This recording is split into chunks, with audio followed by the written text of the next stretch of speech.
Hello story lovers, welcome back to my channel చేరవ ప్రియ part 11.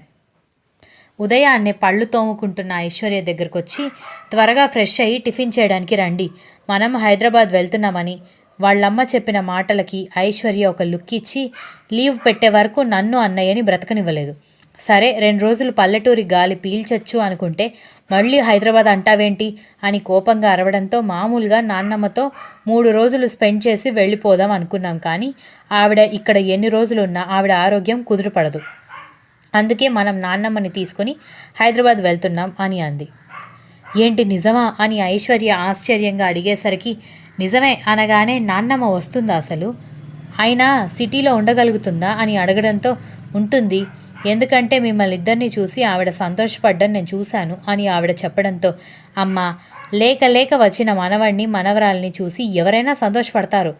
కానీ ఆవిడ కంఫర్ట్ ఏంటో కూడా చూడాలి కదా అంది ఐశ్వర్య.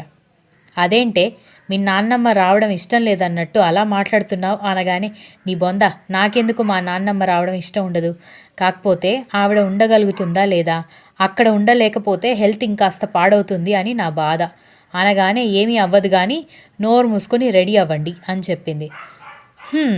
నీ మాట నీదే కానీ అవతల వాడి మాట నువ్వెప్పుడు వింటావమ్మా మాతాశ్రీ అనుకుంటూ మొహం కడుక్కొని స్నానం చేసి వచ్చి టిఫిన్ చేసింది ఐశ్వర్య. మధ్యాహ్నానికి అందరూ తట్టాబుట్టా సర్దుకుని హైదరాబాద్ చేరుకున్నారు. వాళ్ళు ఇంటికి వచ్చేసరికి సాయంత్రం కావడంతో ఎలాగో ఇంకొక రోజు హాలిడే ఉంది కాబట్టి ఆ తర్వాత రోజు వెళ్దామని అన్న చెల్లెలు నెక్స్ట్ డే ఇంట్లోనే ఉండాలని ఫిక్స్ అయిపోయారు. నాన్నమ్మతో కబుర్లు చెప్తూ ఆమెతో కలిసి తల్లి చేసి పెడుతున్న స్నాక్స్ తింటూ వచ్చిన రోజు ఎంజాయ్ చేయడంతో, అమ్మ రేపు ఉదయాన్నే ఇక్కడ దసరా కోసం అమ్మవారి విగ్రహాన్ని పెడుతున్నారు, మనం వెళ్ళి మొదటి పూజ చేసి వద్దాం అన్నాడు ఐశ్వర్య తండ్రి. నేనెందుకు లేరా, పిల్లల్ని తీసుకుని వెళ్ళు అని ఆవిడ చెప్పడంతో, లేదు నాన్నమ్మ నువ్వు కూడా రా, నువ్వు కూడా వస్తే ఆ అమ్మవారి దయ వల్ల నీ హెల్త్ కూడా బాగుంటుంది అని ఐశ్వర్య సంజయ్ ఇద్దరూ పట్టుబట్టడంతో, అదిగో పిల్లలు కూడా రమ్మంటున్నారు అని చెప్పడంతో, సరేలేరా వస్తాను అంది ఆవిడ. ఆ రోజు నైట్ భోజనం చేసి సరదాగా మాట్లాడుకుని నిద్రపోయారు. ఉదయాన్నే అందరూ రెడీ అయ్యి అమ్మవారి విగ్రహాన్ని చూడ్డానికి వెళ్ళారు. డప్పులతో పూజా కార్యక్రమాలతో ఆ ప్లేస్ మొత్తం సందడిగా ఉంది. అమ్మవారిని దర్శనం చేసుకుని మొదటి పూజ అయిపోయిన తర్వాత అందరూ డ్యాన్స్ చేస్తూ ఉండేసరికి ఐశ్వర్యకి కూడా జోష్ రావడంతో డ్యాన్స్ చేయడం మొదలుపెట్టేసరికి, అమ్మ దాన్ని డ్యాన్స్ చేద్దని చెప్పు, అందరూ మనల్నే చూస్తున్నారని సంజయ్ తిడుతూ ఉంటే, అదొక్కసారి డ్యాన్స్ మొదలుపెట్టిందంటే వాళ్ళు డప్పు కొట్టడం ఆపే వరకు అది ఆపదు అని ఐశ్వర్య వాళ్ళ అమ్మ చెప్పేసరికి,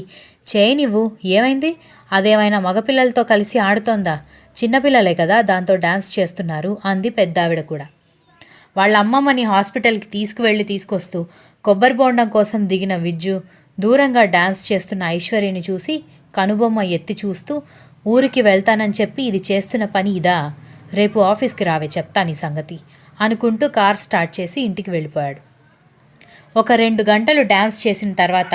చెమటలు కక్కుతూ తనతో పాటు డ్యాన్స్ చేసిన పిల్లలందరితో కొద్దిసేపు మాట్లాడి అందరూ కలిసి ఇంటికి వెళ్ళిపోయారు. ఆ రోజు సాయంత్రం ఐశ్వర్య వాళ్ళ నాన్నమ్మని హాస్పిటల్కి తీసుకొచ్చి మాట్లాడుకుంటూ గడిచిపోయింది. మర్నాడు ఉదయాన్నే సంజయ్ తన ఆఫీస్కి, ఐశ్వర్య తన ఆఫీస్కి బయలుదేరిపోయారు. ఆఫీస్ లోపలికి వస్తూ అందరినీ హుషారుగా పలకరిస్తున్న ఐశ్వర్యని అచ్చా అన్నట్టుగా చూస్తూ, ఐశ్వర్యని పిలిచాను అని చెప్పు అంటూ తన ఛాంబర్కి వెళ్ళిపోవడంతో ఐశ్వర్య దగ్గరకు వచ్చి, సార్ నిన్ను పిలుస్తున్నారు ఐశ్వర్య అని చెప్పాడు మేనేజర్. ఎందుకు మేనేజర్ గారు అని అడగడంతో, నాకెలా తెలుస్తుంది ఐశ్వర్య అని మేనేజర్ నవ్వడంతో, సారీ అంటూ విజ్జు క్యాబిన్కి వెళ్ళి, సార్ చెప్పినట్టుగా ఈరోజు నేను మీకు కనపడ్డాను కదా, మళ్ళీ ఎందుకు పిలిచారు అనగానే, నువ్వు నాకు నిన్నే కనపడ్డావు అనగానే ఐశ్వర్య అయోమయంగా చూస్తూ ఉంటే, నువ్వు ఇంత బాగా డ్యాన్స్ చేస్తావని నాకు తెలీదే అనగానే షాక్ అయింది. ఏమంటున్నారు సార్ అని కొంపదీసి దుర్గమ్మ దగ్గర డ్యాన్స్ చేస్తుంటే చూశాడేమోనని కంగారుగా అనుకుంటూ ఉంటే, విజ్జు సీరియస్గా చూస్తూ ఉండేసరికి, సార్ మేము మొన్నే వచ్చాం, కానీ నిన్న కూడా లీవ్ తీసుకున్నాను కాబట్టి ఇంట్లోనే ఉన్నాను, కానీ కావాలని రాకుండా లేదంటే కావాలని లీవ్ పెట్టలేదు సార్, కావాలంటే ఇంటికి కూడా ఫోన్ చేసి మీ ముందే మాట్లాడిపిస్తాను, ఊరికి వెళ్ళి మా నాన్నమ్మని తీసుకుని వచ్చాం అంది ఐశ్వర్య. విజ్జు సూటిగా చూసి అతను వాళ్ళ అమ్మమ్మని తీసుకురావడం తెలిసి అదే కథ తనకి చెబుతుందేమో అనుకుని, ఏంటి నాకు స్టోరీస్ చెప్తున్నావా అనగానే, లేదు సార్ అంటూ ఊరి పేరు చెప్పి ఇంటి అడ్రస్ కూడా చెప్పడంతో ఆవిడ మీ నాన్నమ్మనా అని ఆశ్చర్యంగా అడగడంతో, మీకు ఆ ఊరు తెలుసా, మా నాన్నమ్మ తెలుసా అని అడిగింది ఇంకాస్త ఆశ్చర్యంగా. విజ్జు సీరియస్గా చూసి, నేనేదో క్యాజువల్గా అడిగాను, ఇవన్నీ నీకు అనవసరం, వెళ్ళి పని చూసుకో, నీ మాటల్లో నిజాయితీ తెలుస్తోంది కాబట్టి ఈసారికి వదిలేస్తున్నాను, కానీ నువ్వేదైనా బ్లఫ్ చేశావని తెలిస్తే మాత్రం నిన్ను నా నుంచి దేవుడు కూడా కాపాడలేడు అని చెప్పడంతో, నేను చెప్పేది నిజమే సార్, అది నమ్మితే చాలు అంటూ బయటికి వెళ్ళబోయి అన్నట్టు అడుగుదామని మర్చిపోయాను సార్,